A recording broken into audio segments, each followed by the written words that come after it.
Virtual community, March 30th. How to deal with impossible people.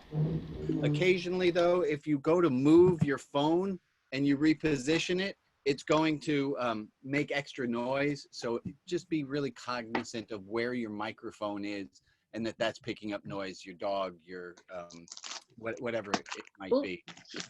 And then you can unmute yourself. If you just hold on the space bar, it will unmute you as long as you're holding the space bar. If you're on a tablet or a phone, like Rebecca, I know you are, you can get to different options by swiping left or swiping right. You can see some other things. Otherwise, everyone who's on a desktop, above my head this way or this way, there's a button that says speaker view or gallery view. I ask you to play along with that, and so you get the view you like the best. And then Joe, who's in San Francisco by way of St. Louis. Hi, Joe. Joe is our, Joe has volunteered every time to be the person who watches the chat room. So if there's something that's going on in the chat room, I do not have the capability of doing the chat while doing the discussion. So Joe keeps track of the chat. And if there's something that she thinks I need to know about, she lets me know. Okay. So who wants to lead today? Okay, I'll do it. Anyone else? No, me?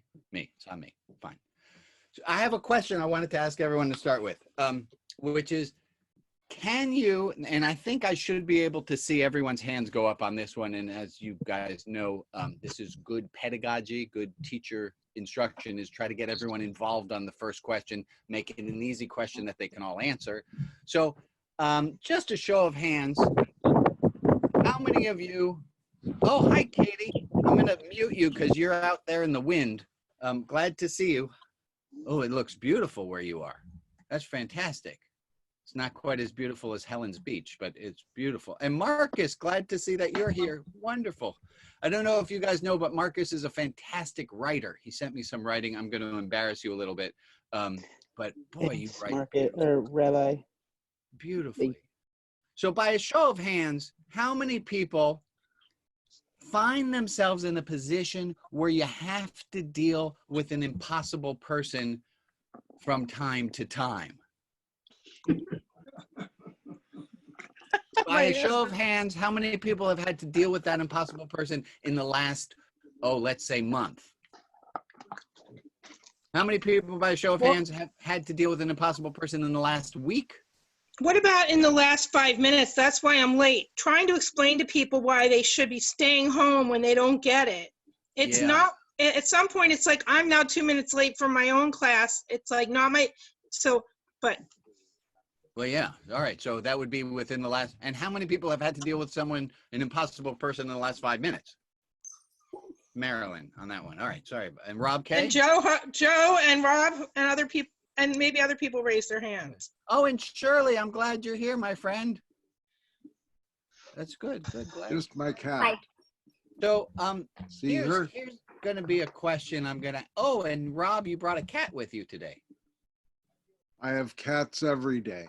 Okay. I don't remember seeing them. I think No. maybe on Wednesday we'll do show and tell. If you like. Yeah. So let me ask you a question. I'm just going to go around box by box and ask you, Alma, my friend, Yes. do you have in your toolbox any strategy you know of that does not work for dealing with an impossible person? Arguing with them. Okay, so not only do you have one, but you know what it is, arguing with an impossible Yes. person. That doesn't It's not totally non-productive. not productive. Naila, I know this is your first time, and oh, I should also say nobody is required to respond. I call on you, and if you want to, you know, just shush me over to the next square, I'll move to the next square. Nobody has to participate. Naila, have you had an impossible person to deal with? I didn't see your hand go up for the last 5 minutes or the last day. I have personally struggled with people, but I'm learning. I've been learning a lot. You've been as I've gone along, so I don't find people as impossible as I used to. oh, that's fantastic. Okay, well, we'll come to you for some tips in a moment. And Troy, how about you? On what would you say your skill level of dealing with impossible people is? From like bottom of the screen, I have no skills dealing with impossible people, to top of the screen, I am a Jedi master. Where are you on the scale of dealing with impossible people? I'm in the middle.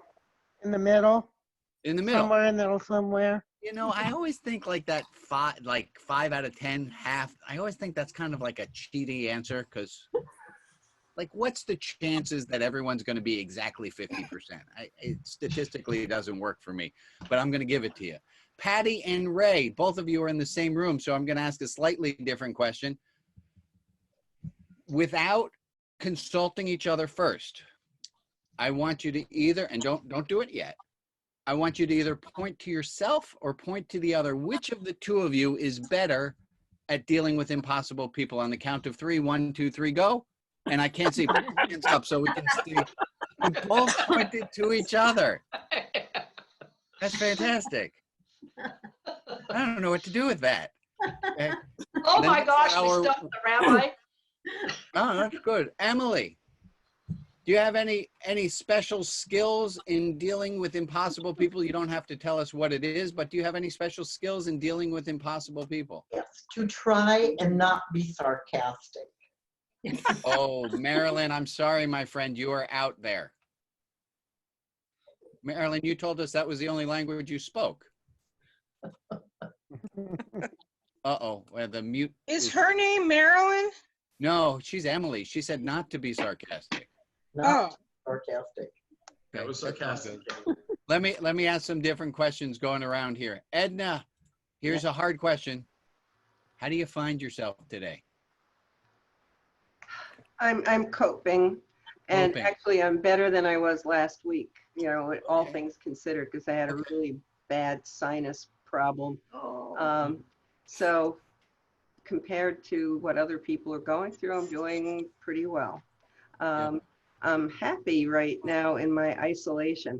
I live alone, recently widowed, and was concerned about being alone, and it was a really good time in isolation, Good. I have to say. I'm glad to hear that. I'm glad to hear things are going better. Leanne Johnson, how tall are you? 5'4"? Right now, that was just a silly question, right? Now, the reason I ask it is because all the other questions, they're variable answers.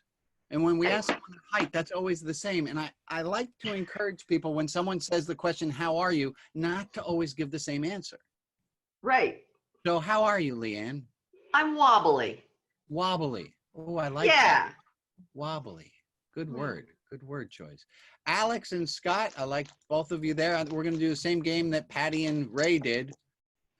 On the count of 3, point to the person in the room who is better at dealing with impossible people. 1, 2, 3, go. Both pointed to yourselves. Listen. You know, I didn't think those were going to be our answers today. That's well, we both have impossible mothers, and we both have we both have impossible jobs. So we you know, we have to deal with impossible situations all the time. And that reminds me, Alex. Go ahead, say that again, Scott. We can be impossible to each other sometimes. So Yeah. Oh, so if I have to deal with impossible people, it means you are the impossible person. it's possible. Possible. Okay. Now, Alex, I did want to circle back. Last week we talked about Wait a second. Oh, wait. Oh, I got to get the letters right. It was OFNR. That we learned with our friend Pierce about observation, feeling, needs, and response. And Alex, you sent me a great question, and I want to talk about that. And I don't know if we're going to get to that today, but we can get to it tomorrow. But how do we deal with OFNR in our daily life? Because I really think Pierce said some beautiful things that we need to parse out some. And the example you sent me, I loved. Okay, I'm going to move to my next little bubble here. Okay. Carol Ox. How good are you at dealing with impossible people? The problem is me, not them. And when I realize that, then I do okay. Okay, we're done here then. I think that was the whole lesson. That the problem is us, not them. That's fantastic. Wonderful, wonderful. Helen, I have a question for you running off of what Carol just said. When you, can you tell me, and I don't want you to throw your bride under the bus, but can you tell me one thing that your beloved does that is sometimes irksome or annoying? Like not capping the toothpaste or not closing the cabinets all the way, that kind of small.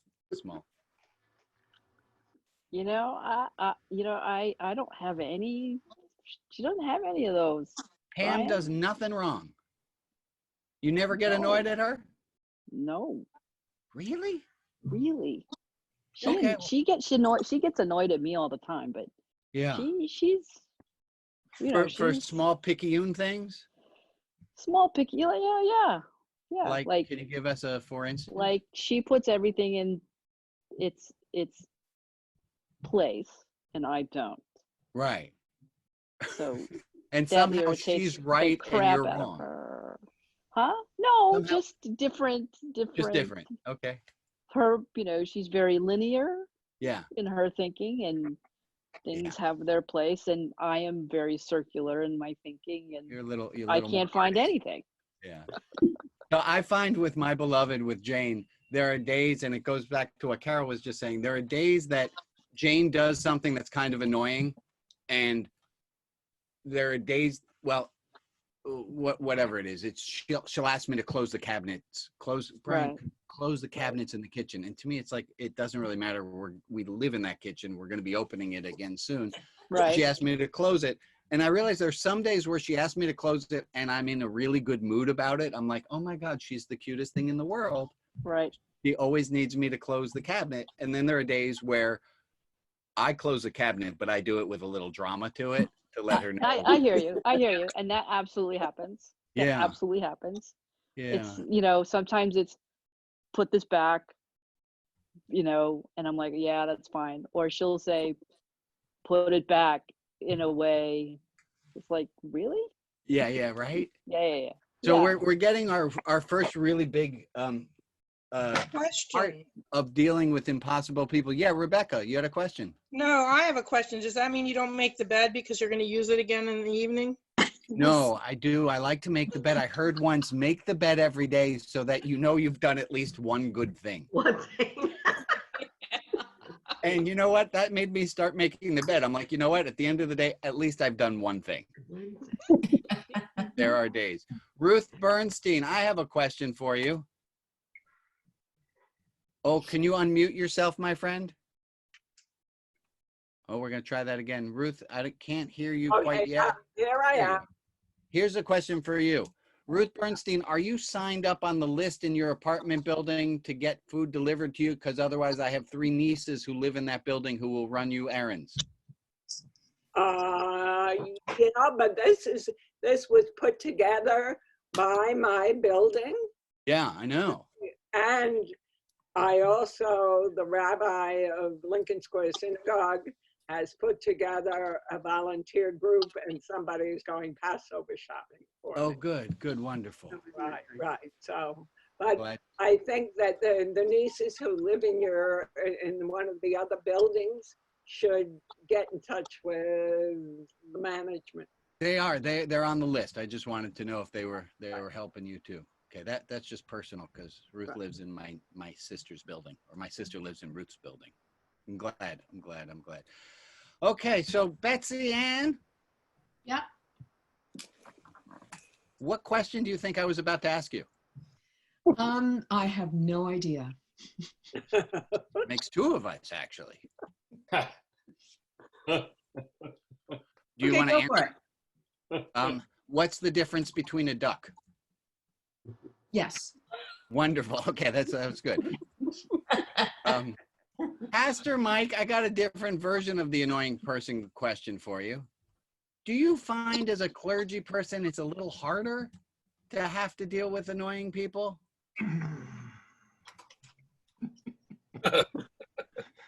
You can't use swear words. I can. Well, I do too. Sure you can. Yeah. I don't know, be creative. It's harder. Is it harder? Yes.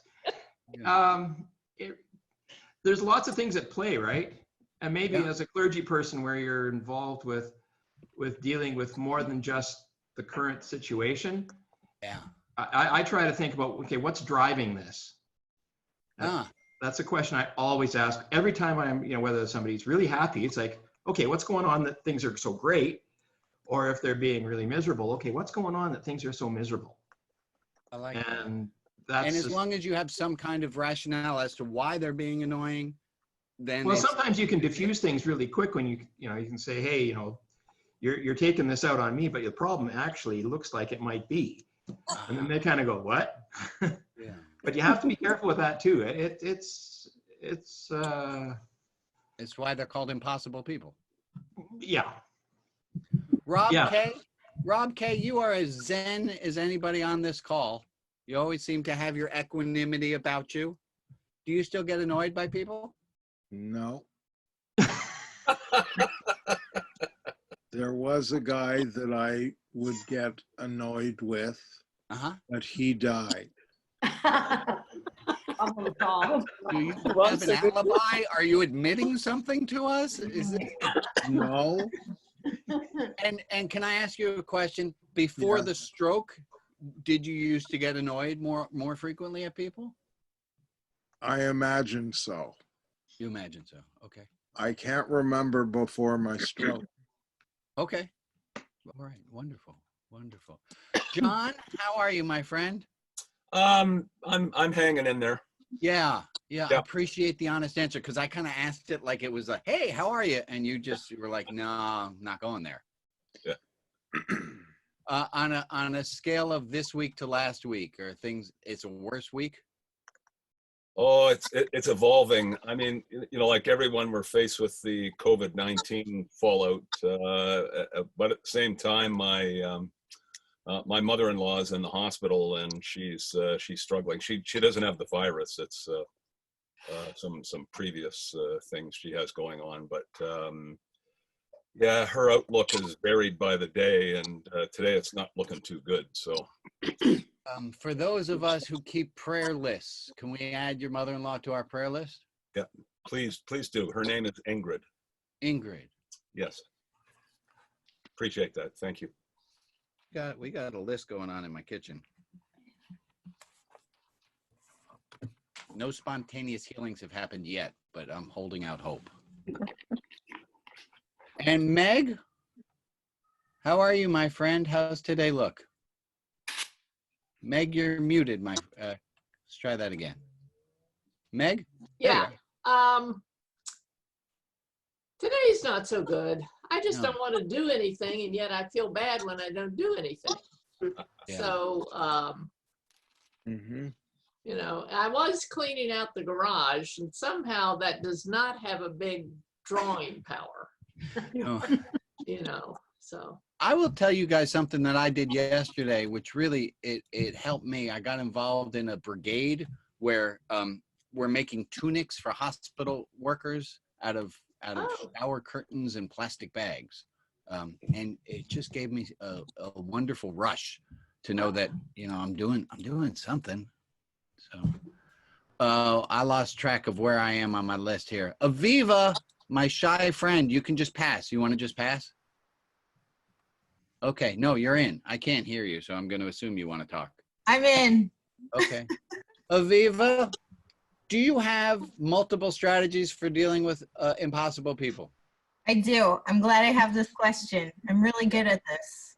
You're really good at having impossible people or dealing with them? Good at strategies. Oh, so I good, work a lot with teenagers, which a lot of people, as you know, Rabbi, feel are impossible people. Yeah. But I also realize about myself that I'm a little bit of an impossible person. Yeah. I'm single, right? And I kind of am like coming to terms with that. So I have a lot of patience for impossible people outside of my home. And then inside of my home, there's only space for one. It's easier for you to deal with other people's neuroses than to deal with yours. I think I can relate to the neuroses because I can I can see where they're coming from. Can I ask just a general question here? How many of us know, and it's easier for us to be kind to other people than it is for us to be kind to ourselves? How many people it's easier for you to be kind? Boy, am I seeing a lot of hands. Okay, we're going to do an Al-Anon meeting next. Yeah, it's hard. I know to be kind to my daughter, right? But she makes a mistake. I can forgive her, but it's sometimes harder for me to do the same for myself. I gotcha. Guillaume, how are you, my friend? Well, thank you. Yeah, for real, or is that just like a stock answer? No, that's for real. Okay. That is for real. I'm enjoying the time alone and doing a lot of evaluating on activities that I used to do. Good. And making sure that they really do support who I want to be. So I love that. I'm going to put up a quote that, thank you, Guillaume. I love that. I don't know if you guys remember, Shari was on last week, and she was on with her husband who was having a little problems with the hearing. And she sent me this great quote. In the rush to return to normal, use this time to consider which parts of normal are worth rushing back to. Indeed. Indeed. I saw that when you put it up. It's good. Yeah. In this rush to return to normal, use this time to consider which parts of normal are worth rushing back to. Okay, I'm going to unshare that. Thank you, Guillaume. Welcome. Joe, using as many fingers as necessary, how many impossible people do you have in your life?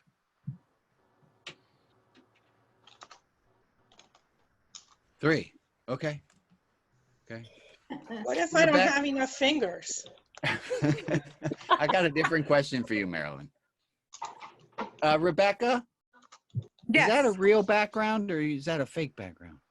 That's a fake background. Okay. I live in the desert in south central Idaho. Okay.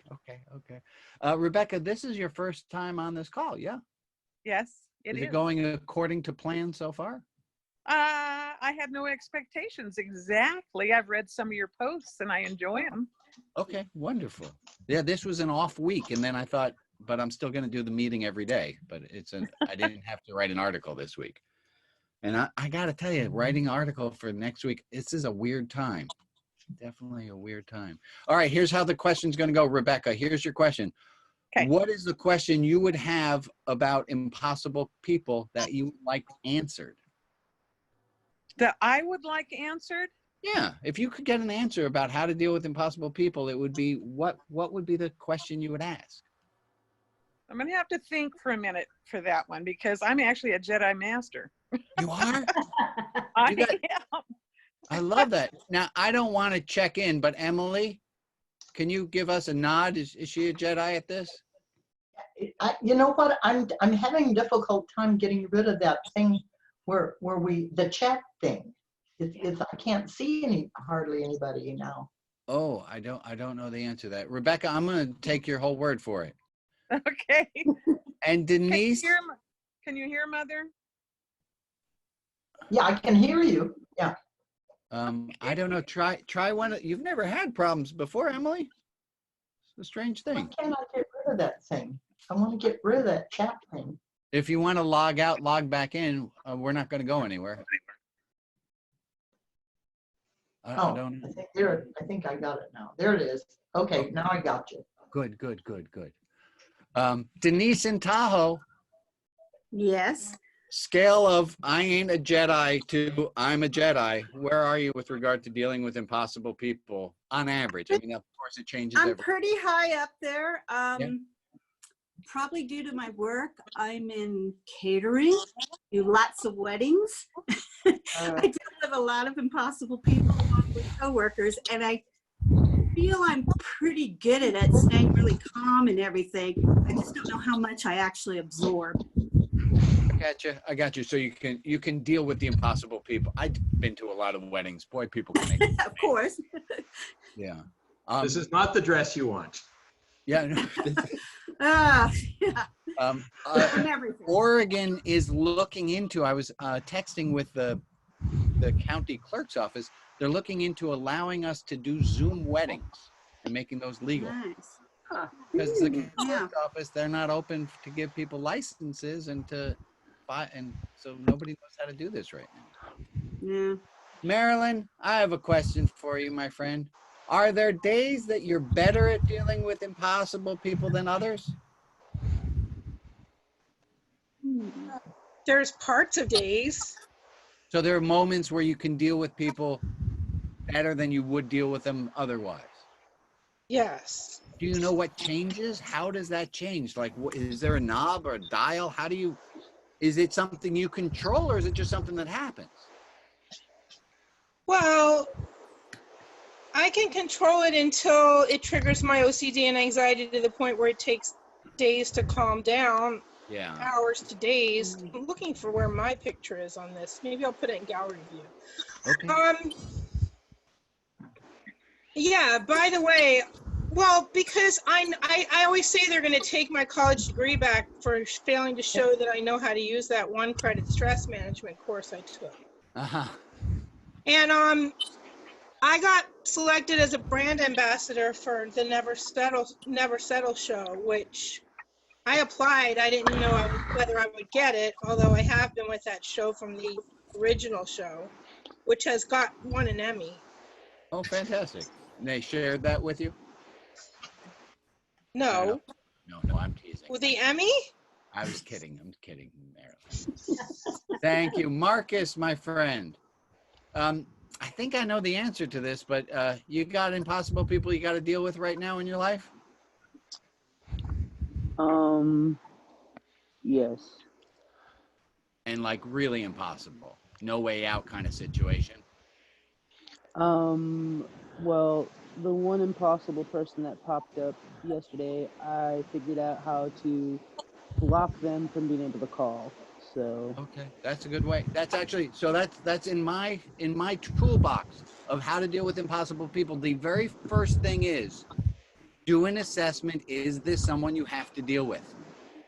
Because before you apply the medicine of how to deal with an impossible person, if it ain't somebody you need to deal with, block them off. Totally, Marcus. Excellent. Well done. Jedi Master. Thank you. Shirley Wayness, not to call you out, but you're the one who asked to talk about this topic. Why? Well, because it's something I have. I have to deal with. You have impossible people. I do. And I don't really have a choice. But what I've noticed that I try to do is give up the idea that I have to be right about something. When I do that, and then I notice that I'm trying to go, oh, this is this person's way of dealing with fear and anxiety.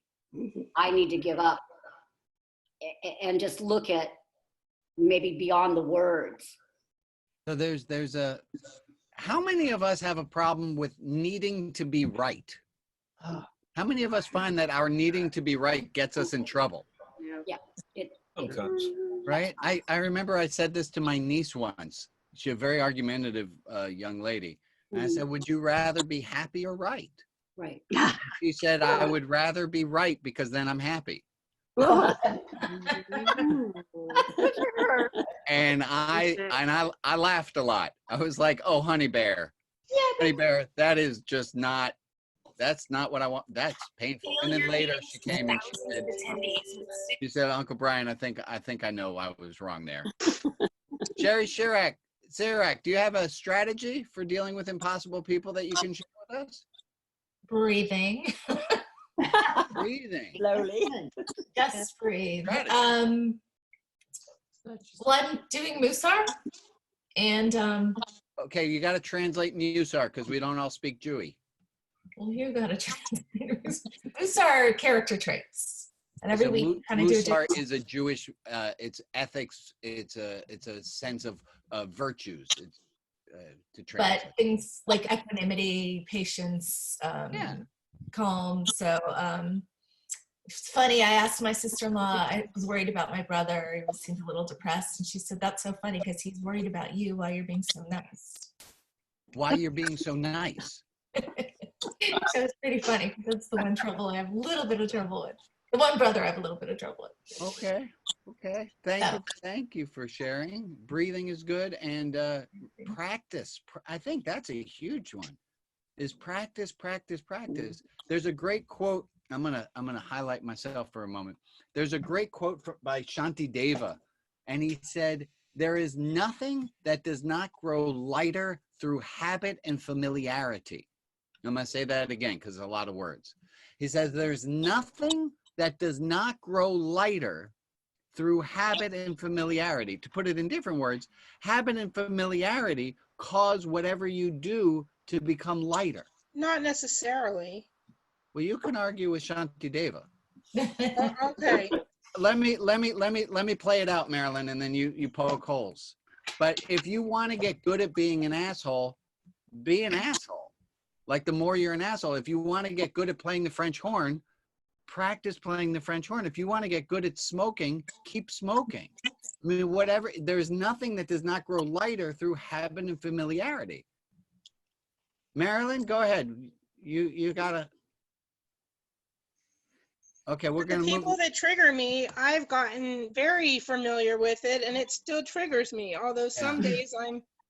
Yeah, and that's true. There's not, so that this is always a caveat. We don't always have full control over what's going on. You can't, if somebody triggers you and you go past that part of the brain into the limbic, you're going to be triggered. You can't control what's going on. Absolutely.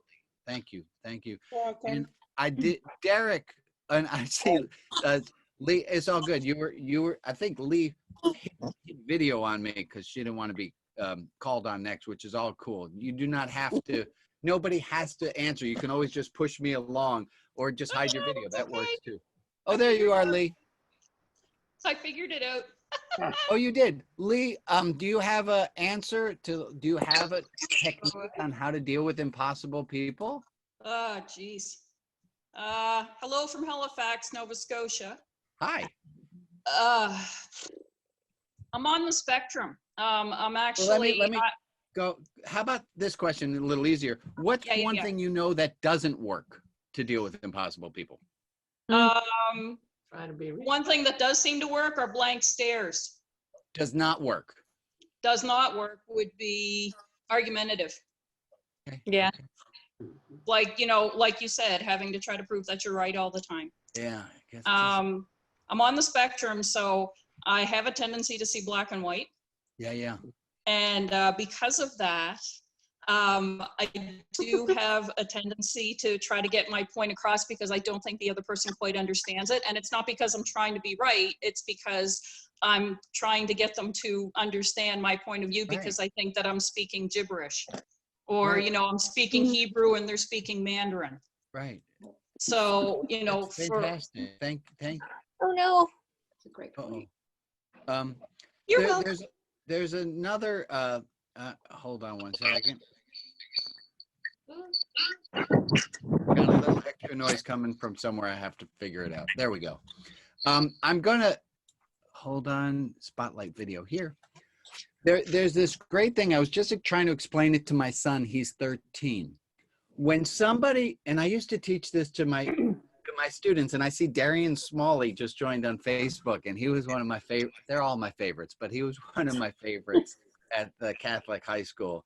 And I used to always teach him that there's this, when someone doesn't agree with us, there's a standard human operating procedure, SHOP, standard human operating procedure, that we always do.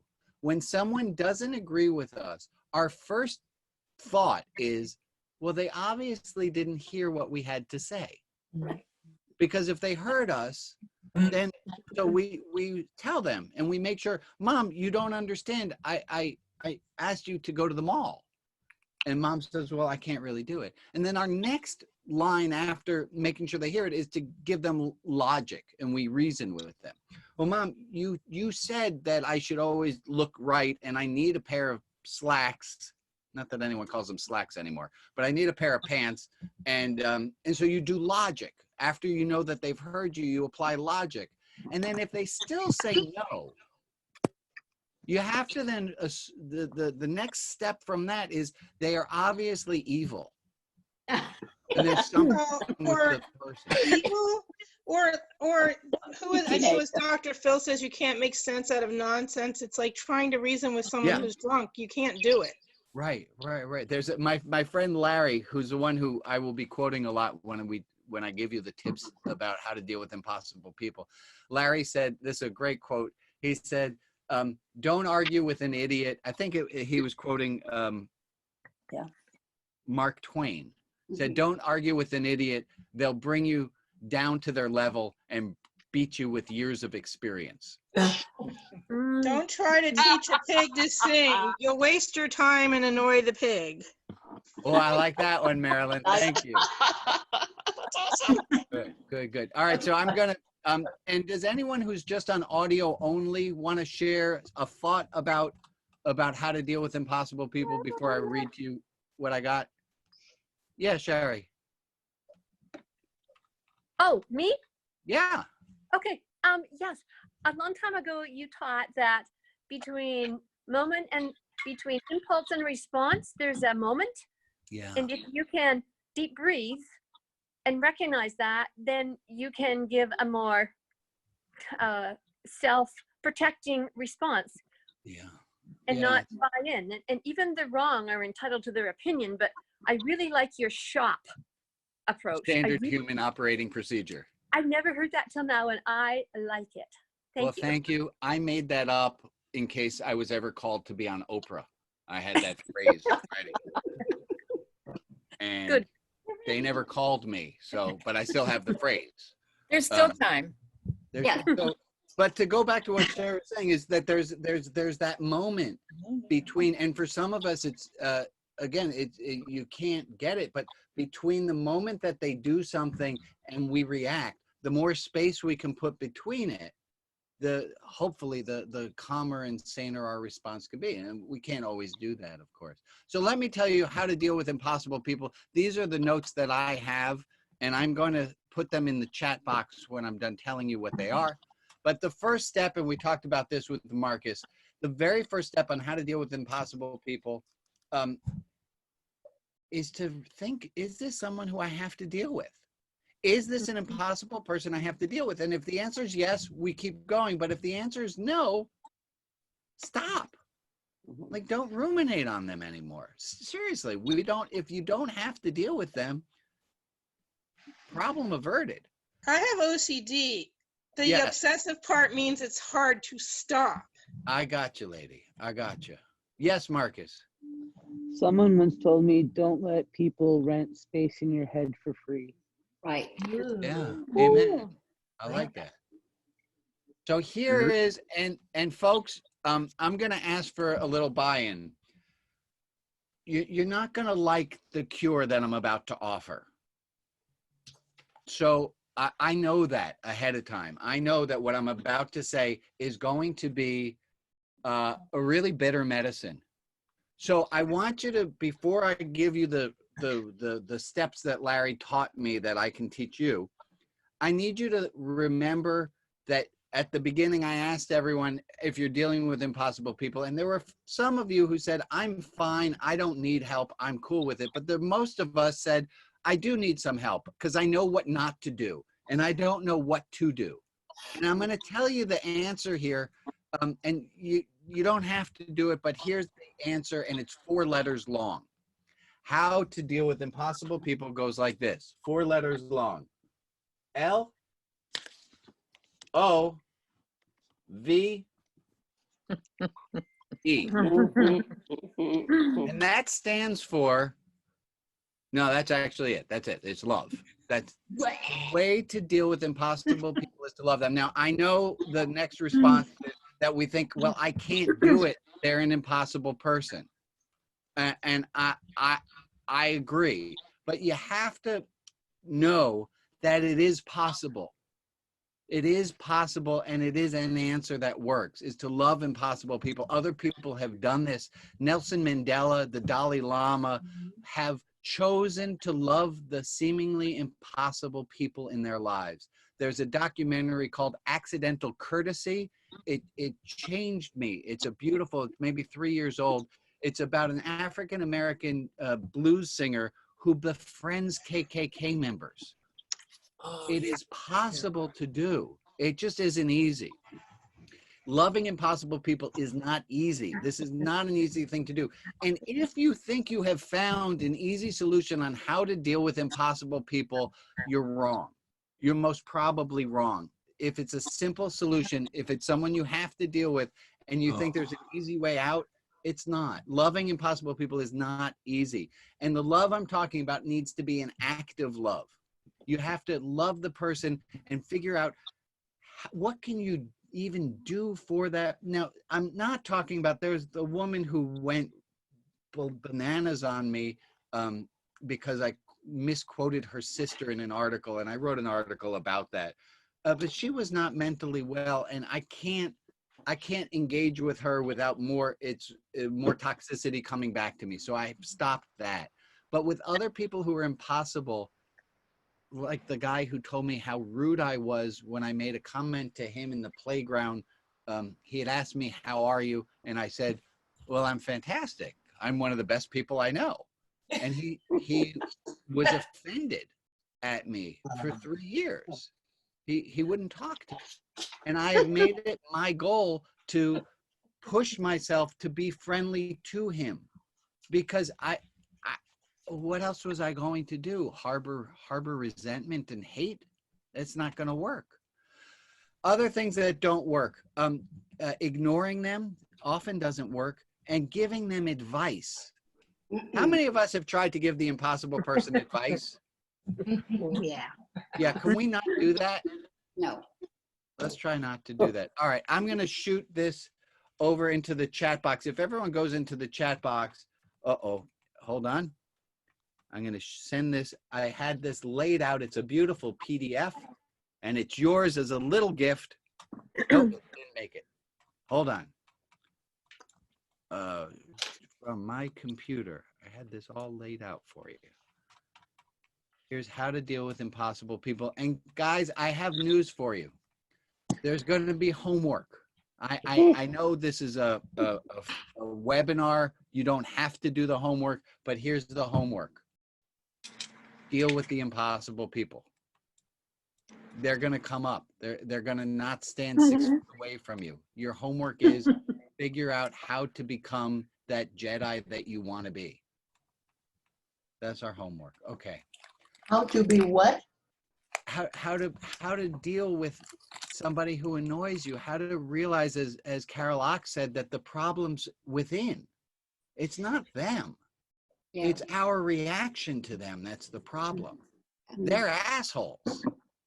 That's been established. How close you get, that's going to sound wrong, but how close you get to an asshole, you see that part? That didn't sound right in my head. How close you get to an asshole, you know what happens? Let me play that all the way out. The closer you get to an asshole, the more likely you're going to be covered with shit.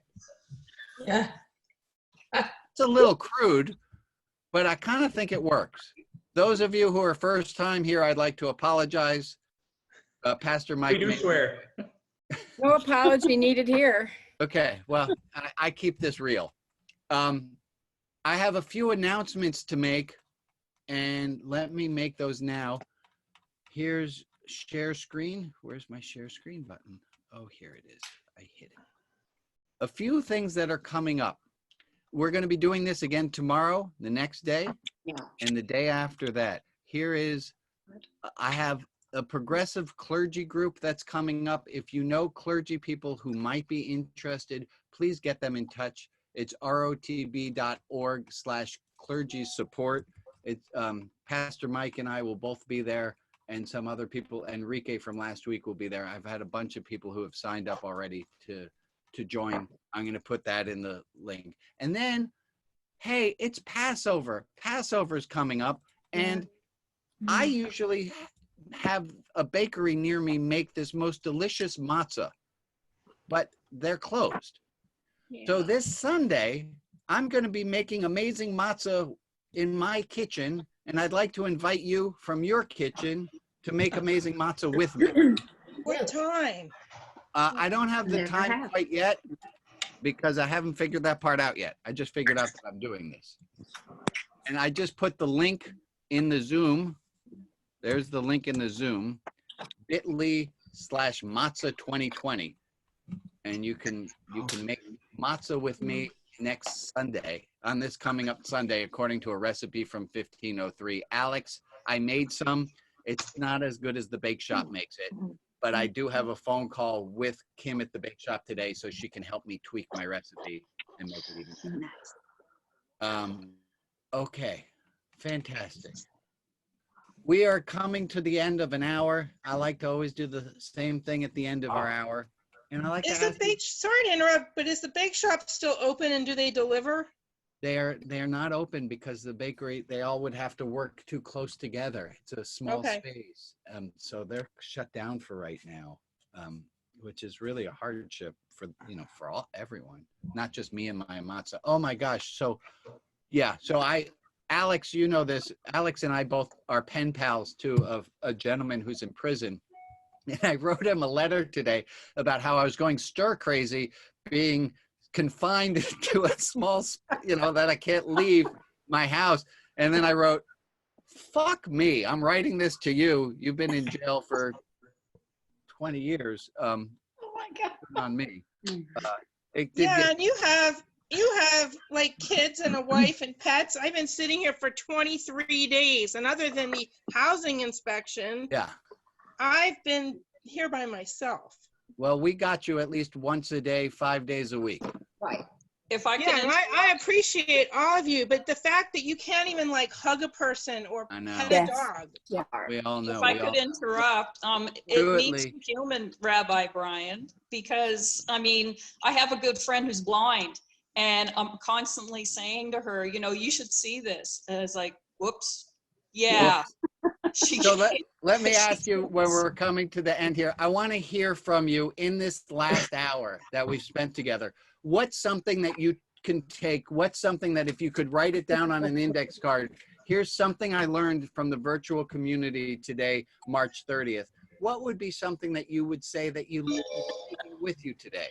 I could take some matzah if you drop it off at my door. Cannot do that. Thank you though, Marilyn. What's something that you learned today? Ray, I saw that on your face. I see a thought happening. I'm going to call on you, but you can just fluff me off. Do you have something you can share? Yes. What'd you get today? If you don't need to deal with the difficult person / asshole, then don't. Amen. Just leave it. Amen. That's Amen. Amen. We got it. All right. What's something else that somebody took with them? Can I pop in here? Yeah, Betsy Ann. I'm going to continue on that same note about emails. Emails these days, if they don't feel like you should be answering them, then just don't. Right? Amen. I love that. I love that. Thank you, Sherry. And what's something else that somebody's taking? Let's take two more things that people are taking with them. Shirley Wayness, you might have been brushing your hair. You might have been raising your hand. I couldn't tell. Both. Okay.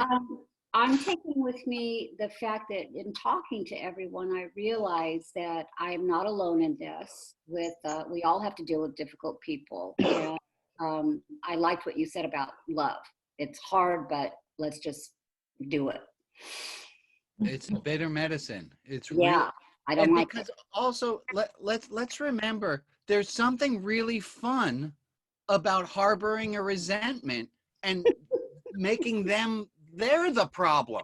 They're wrong, not me. Right? It's all them. This is Melanie Klein, who's from Freud.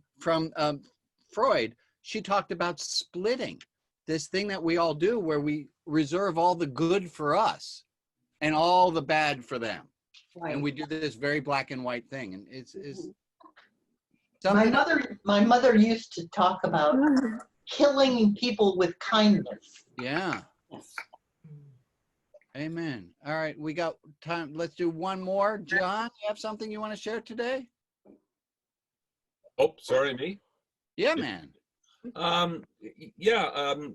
Just how fortunate I am that I really don't have that many impossible people in my sphere of people.